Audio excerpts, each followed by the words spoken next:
Halo semuanya, welcome back with me. Sebelumnya gue mau minta maaf nih karena gue belum upload selama beberapa hari ini. Soalnya ada beberapa hal yang harus gue kerjakan lah. Tapi hari ini gue berniat untuk bikin video lagi. Dan hari ini gue mau bahas tentang sesuatu yang mungkin ini penting bagi pembelajaran kalian, apalagi yang belajar sosiologi, yaitu 3 tahap perkembangan manusia. Jadi ya, kalian pernah mikir gini gak sih? Manusia itu kenapa bisa berkembang sejauh ini? Dari yang dulunya hidup di dalam gua sampai sekarang bisa berinteraksi dengan AI dan ya katanya bisa pergi ke bulan. Tapi kita belum tahu itu. Nah, di sini Bapak Sosiologi Dunia Auguste Comte punya jawabannya. Jadi dia bilang kalau manusia itu mempunyai 3 tahapan pemikiran, yaitu teologis, metafisik, sama positivisme. Dan hari ini kita bakal bahas lebih lanjut tentang 3 tahap tersebut. So, stay tune guys.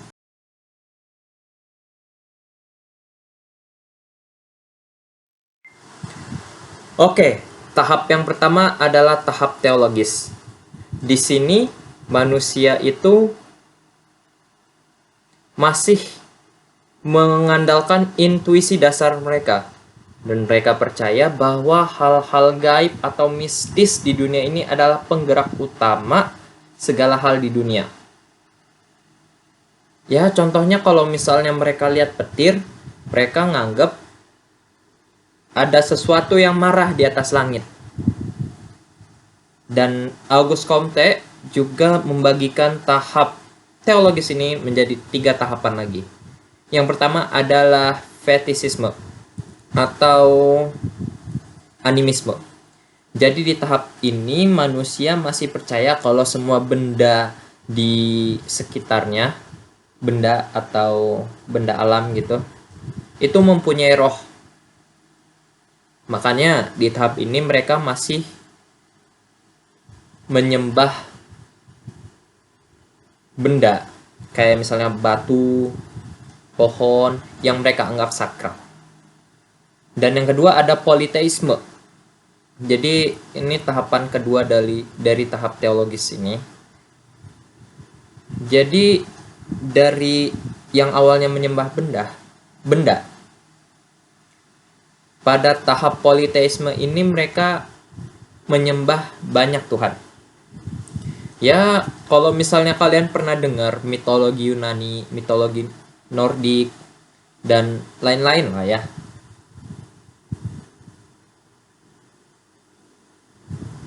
Mereka itu percaya kalau alam semesta itu diatur oleh banyak dewa yang punya tugas masing-masing. Kayak misalnya ada dewa Zeus yang menjadi raja dari segala dewa, dewa Athena, dewa Thor, dan lain-lain sebagainya. Uniknya itu dewa-dewa yang mereka sembah ini punya sifat-sifat abstrak, tapi juga mempunyai hal-hal yang mirip dengan manusia, kayak reproduksi, makan, membunuh, dan lain sebagainya. Jadi masih abstrak lah politeisme ini. Nah, habis politeisme ini naik level jadi monoteisme.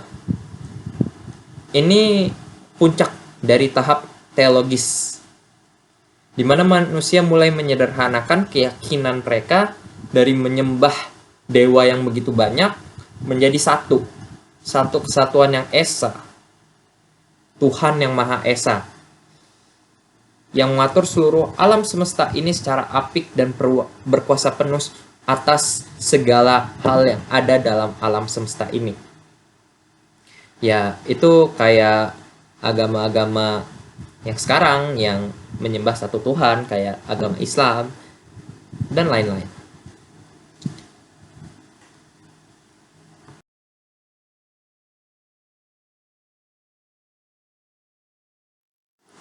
Oke, kita masuk ke tahap kedua dalam proses pemikiran manusia, yaitu tahap metafisik.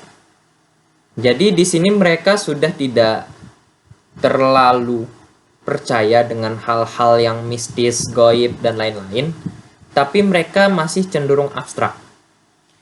Kalau kalian tahu filsafat Yunani kuno, sejarah-sejarahnya, nah, disinilah filsafat itu muncul dan lahirnya tokoh-tokoh yang kita sebut sebagai filsuf. Ada Socrates, ada Plato murid dari Socrates, ada Aristoteles murid dari Plato, dan lain-lain. Jadi di zaman ini tuh mereka udah mulai mengenalkan pemikiran rasional. Namun pemikiran rasional yang mereka bilang itu masih belum sempurna. Dan mereka udah bisa nih tanya, kenapa bumi berputar? Kenapa kita harus percaya terhadap orang ini? Dan sampai pertanyaan sedetail kenapa bola itu warnanya hitam putih. Sayangnya, di tahap ini mereka baru sebatas berteori dan berargumen secara abstrak. Mereka juga belum punya alat yang canggih untuk menjawab semua pertanyaan mereka.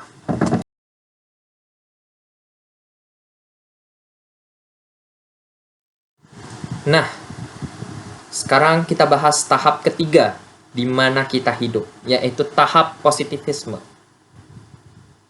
Di sini lahirnya sains, terus juga menjadi panggungnya manusia-manusia yang berpikir modern dan serba canggih. Di tahap positivisme ini, manusia nggak lagi cuman menebak-nebak lewat mitos atau berdebat abstrak lewat filsafat. Mereka mulai menjawab pertanyaan-pertanyaan besar tadi melalui suatu metode, yaitu metode ilmiah atau kita sebut sebagai sains. Di tahap ini, kita dipaksa untuk berpikir secara kritis, berbasis data, dan menggunakan metode ilmiah. Jadi, tahap ini itu membuat kita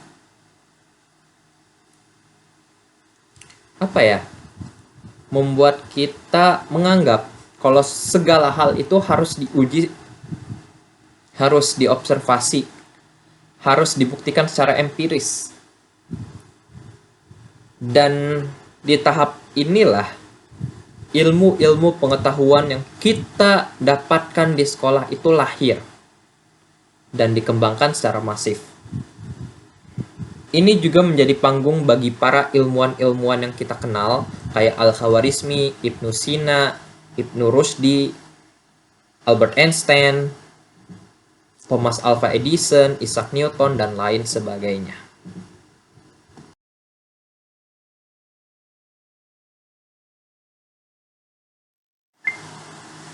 Oke, kesimpulannya adalah manusia itu bergerak dan berkembang. Dan kita juga perlu mengetahui sejarah perkembangan pemikiran manusia ini supaya kita sadar dan tahu di mana kita berada sekarang. Mungkin kita masih terjebak di pemikiran lama, ataupun kita sudah menganggap atau menelaah segala sesuatu itu secara objektif dan empiris. Tapi ada satu hal yang harus gue garis bawahi. Jangan sekali-kali kalian menganggap remeh filsafat. Ya, meskipun Auguste Comte menempatkan masa metafisik atau tempat lahirnya filsafat itu sebelum tahap positivisme, bukan berarti filsafat itu adalah pemikiran yang sangat kuno, teman-teman. Dari filsafat ini lahir ilmu-ilmu yang kita pelajari sekarang, dari pertanyaan-pertanyaan filosofis. Ya, kalian gak salah dengar. Ilmu pengetahuan itu berasal dari sebuah pertanyaan yang bahkan sederhana. Dari orang-orang yang sadar betapa pentingnya esensi dari sebuah pertanyaan itu sendiri. Tanpa rasa penasaran filosofis itu, nggak ada tuh tahap positivisme, nggak ada tuh ilmu yang berkembang sekarang, soalnya nggak ada yang nanya. Nah, dari titik pemahaman ini juga, gue mau ngasih perspektif pribadi. Kalau ada yang sama, nggak apa-apa. Kalau ada yang beda, nggak apa-apa. Kalian juga boleh perspektif kalian itu ada di komen kalian. Jangan kita memisahkan sains dan agama. Karena menurut gua, sains dan agama itu bisa berjalan secara beriringan. Ibaratnya gini, agama adalah jawaban yang kita cari, dan sains adalah metode untuk mencari jawaban tersebut. Keduanya saling melengkapi, bukan saling menentang. Ya, mungkin segitu dulu materi dan sharing dari gua hari ini. Semoga video ini bisa memberikan insight yang bermanfaat bagi kalian. Pesan gua, jangan pernah bosan untuk bertanya dan belajar. Dan selalu gunakan pemikiran ilmiah dan kritis yang objektif sebagai landasan kalian untuk mencari jawaban tertentu. Terima kasih karena kalian sudah sampai di titik ini.